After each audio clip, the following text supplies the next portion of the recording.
every blow sending limbs spiraling through the air and unleashing torrents of blood and gore. Enemy after enemy is cut down, and with every corpse she creates, she feels the forgiveness of the God Emperor coming closer and closer.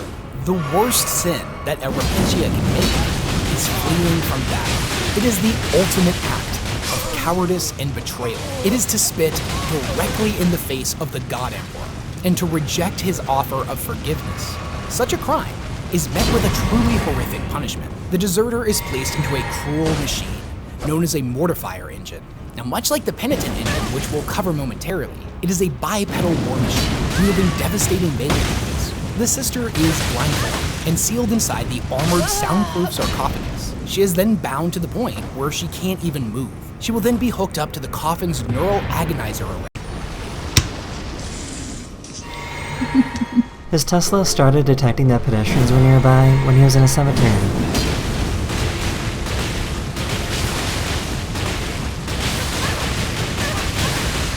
She got a new tea kettle that looks like a giraffe and wanted to know what sound it would make.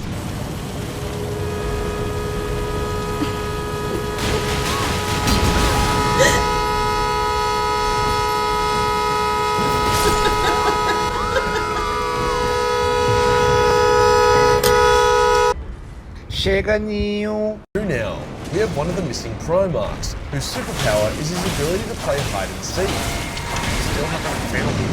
Number 3 is everyone's favourite pedo snake, Pilgrim. Pilgrim's power is the fact that he was pretty. No, like, I'm serious. When he was found after crash landing on the planet, the people were like, "We cannot feed this boy, let's not kill him." But then they were like, "Oh no, Power Magnus," before fucking up his back. Number 7 gives us the rogueliest of dawns. Having lots of special powers doesn't make a Primarch better or more impactful.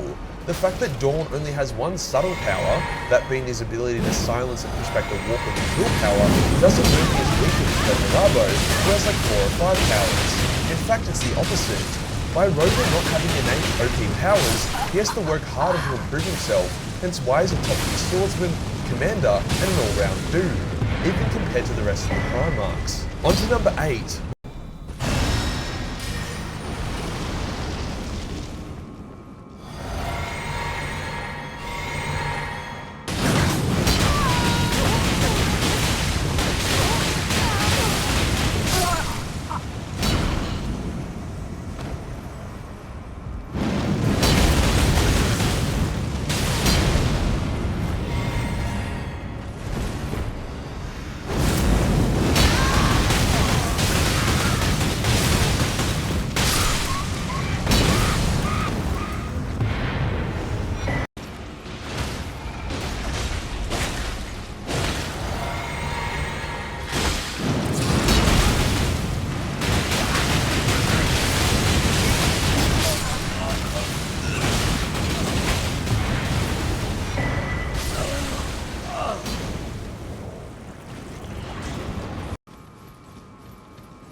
wheels about, sending bouts of fire into her other sisters. O God Emperor, who is grace, I devote this life to you. She buckles and falters, blood welling up in her throat, but never stops singing. She steadies herself and continues her march on this abhorrent abomination, the thing that has taken everything from her home and her sisters, but it hasn't taken her faith. As she sings, her sister Ashava manages to slip through the greater demon's guard, leaping into the air to meet it, her chainsword tearing into its flank. The beast screams in pain and grabs her out of the air with a clawed hand and smashes her into the ground. Evangeline's heart breaks as her sister's bones do. "O God Emperor, who is valor, I devote this life to you." She keeps singing, tears rolling down her face as the demon turns its bellowing fire onto their standard bearer. A relic that before, the demons couldn't touch or even come near. The standard bearer warps and twists into a chaos spawn and throws itself at Evangeline, knocking her to the ground. Just before the creature can finish her off, its multifaceted head bursts apart. Standing behind it is her sister superior Adeline, holding a smoking bowl. "Sing, Evangeline," she says, as a tear trails through the blood and dirt on the old woman's face. Before Evangeline can get up, the greater demon lunges and swings its massive sword at them. There is a blinding light, and when it dissipates, the women are still alive. Her sister superior deflected the blow with her power sword, a seeming impossibility, a miracle. "Stand until you cannot," the old woman says to her. She gets up and stands by her sister superior, ready to face the demon once more. Its sword falls again. This time, a miracle does not manifest, and her sister superior is cut down, the blow cleaving straight through the power sword to eviscerate her.